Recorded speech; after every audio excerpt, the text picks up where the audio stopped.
ಮಲಯಾಳ ಭಾಷಾ ಮಸೂದೆ ಬಗ್ಗೆ ಕರ್ನಾಟಕದ ಶಿಕ್ಷಣ ಸಚಿವ ಪ್ರತಿಕ್ರಿಯೆ ನೀಡಿದ್ದಾರೆ.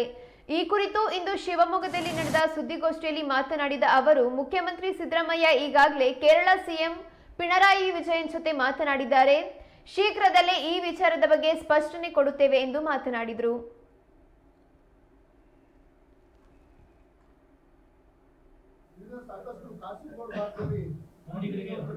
ಇಲ್ಲ, ಅದು ಚರ್ಚೆ ಮಾಡಿದ್ದಾರೆ. ಮಾನ್ಯ ಮುಖ್ಯಮಂತ್ರಿಗಳು ಇಲಾಖೆ ಜೊತೆ ಚರ್ಚೆ ಮಾಡಿ CS ಅವ್ರಿಗೆ ಒಂದು ರಿಪೋರ್ಟ್ ಕಳ್ಸಕ್ಕೆ ಹೇಳಿದ್ದಾರೆ.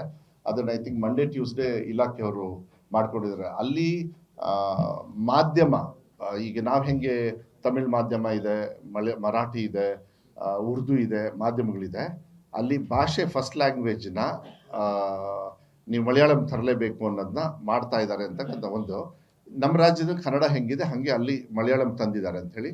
ಇದು ಸಮಾನತೆ ಬರೋದ್ರಿಂದ ಅಲ್ಲಿರ್ತಕ್ಕಂಥ ಹೋರಾಟಗಾರರಿಗೆ ಅವ್ರಿಗೆ ಯಾವ ರೀತಿ ಅನುಕೂಲ ಆಗಬೇಕು ಅನ್ನೋದು ಚೀಫ್ ಸೆಕ್ರೆಟರಿ ಅವರು ಮತ್ತು ನಮ್ಮ ಇಲಾಖೆ ಪ್ರಿನ್ಸಿಪಲ್ ಸೆಕ್ರೆಟರಿ ಅವರೆಲ್ಲ ಮಾತಾಡಿ ಮಂಡೇ ಟ್ಯೂಸ್ಡೇ ಕುತ್ಕೊಂಡು ಮಾತಾಡಿ ಇದಕ್ಕೊಂದು ಸೊಲ್ಯೂಷನ್ ಕೊಡಿ, ಅಭಿಪ್ರಾಯಗಳನ್ನು ರಾಜ್ಯ ಸರ್ಕಾರಕ್ಕೆ ಕಳಿಸ್ಕೊಡೋಣ ಅಂತ ಹೇಳಿದ್ದಾರೆ. ಅದನ್ನು ನಿನ್ನೆ ಬೆಳಗ್ಗೆ ನಾನು ನಮ್ಮ ಇಲಾಖೆಯವ್ರ ಜೊತೆಗೆ ಮಾತಾಡಿದ್ದೀನಿ. ಅದನ್ನು ಮುಂದೆ ಏನು ಅಂತ ಹೇಳ್ತೀವಿ, ಅದು ಪಬ್ಲಿಕ್ ಆಗಿ ನಾವು ವಿಚಾರ